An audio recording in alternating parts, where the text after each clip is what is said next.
शिवाय। भक्तों ने महात्मा से पूछा, महात्मा 100 से ज़्यादा ध्यान है, फिर शिवा शक्ति वे ध्यान योग में ऐसा क्या है जो हम इस ध्यान को करें। महात्मा ने कहा,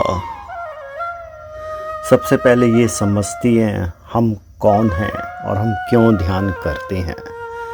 महात्मा ने कहा, अगर हम देखें ये शरीर 5 तत्वों का मिलकर बना है, ऐसा हम शास्त्रों से जानते हैं और साइंटिफिकली इसे काफ़ी हद तक समझ सकते हैं। जैसे शरीर में पानी 70% है, ऑर्गेनिक कंपोनेंट हैं, अर्थ के कंपोनेंट हैं, चाहे आयरन में चले जाएं हम तो वो उसके अंदर कंपोनेंट है। इसमें हमेशा हवा है जो हम सांस ले रहे हैं और जो गतिविधियाँ हो रही हैं। अग्नि वो है जो खाने को डाइजेस्ट कर रही है और आकाश स्पेस वो है जब हम बचपन से जन्म के बाद हम बढ़ते हैं, फिर धीरे धीरे इंसान का शरीर झुकने लगता है और वो ख़त्म हो जाता है। तो ये काफ़ी जो इनमें आपस में समानताएं हैं। शिवा शक्ति वेद ध्यान योग वो योग है जो हमारे शरीर के जो 5 तत्व हैं उनको बैलेंस कर देता है। अब आप ये देखिए कैसे करता है, क्योंकि इसमें फेथ है और ध्यान है, और जब फेथ और ध्यान मिल जाएं तो 2 चीज़ों का सम हम योग कहते हैं। इसलिए यहाँ पर शब्द योगा नहीं योग है, जब हम शिव की चेतना के साथ एक हो जाएंगे। तो सबसे पहला जो हम ध्यान करते हैं भूमि पर, इस क्रिया में ज़मीन पर हम बैठ जाते हैं। हम नीले रंग को देखते हुए जो आकाश का है, महादेव का है, उस पर ध्यान करते हैं। शिव का वो मुखमंडल जो चमक रहा है। ज़मीन पर हम जब शिव के साथ बैठे हैं तो धीरे धीरे हम उनकी चेतना में विलीन हो जाते हैं। दूसरा चरण में हम आकाश में जाते हैं, जिसमें जैसा आकाश नीला है और महादेव का कंठ जो नीला पड़ गया है, उसको देखते हुए अब हम ज़मीन से उस गले तक एक हो जाते हैं, उसे देखते हुए। अब हमने ज़मीन को और गगन को, 2 चीज़ों को जो है एक दिशा में कर दिया है, जिससे एनर्जी का, ऊर्जा का फ्लो होता रहे हायर कॉन्शियसनेस की तरफ।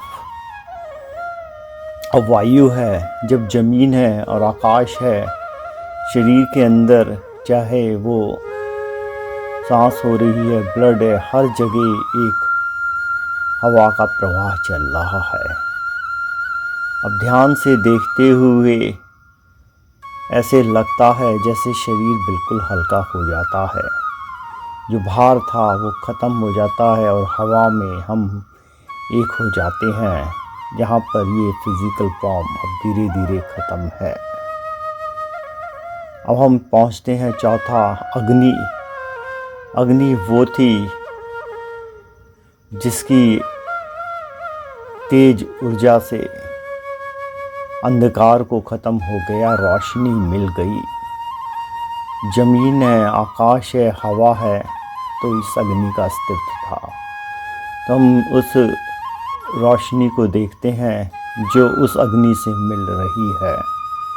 ऐसे लग रहा है चारों तरफ उजाले ही उजाले हैं और हम शिव के मुखमंडल की तरफ देख रहे हैं। ऐसे लगा जैसे उनके माथे से, जैसे उनके शरीर के तेज से हज़ारों तारे टिमटिमा रहे हों। चारों तरफ बहुत ज़्यादा रोमांचक दृश्य है। और आखिरी है पानी। अब हम शिव की जटाओं की तरफ देखते हैं और चारों तरफ गंगा का अमृत को देख रहे हैं। उस पानी को देखते देखते ये शरीर पानी के रूप में जल समाधि में जा रहा है,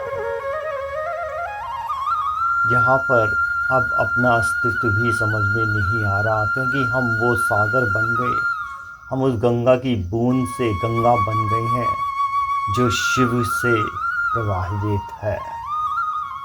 जब ये पांचों तत्व आपके समान हो जाते हैं तो आप इस शरीर पे जो इसका कंट्रोल, जो इसका आपके ऊपर भार था, उससे मुक्त हो जाते हैं।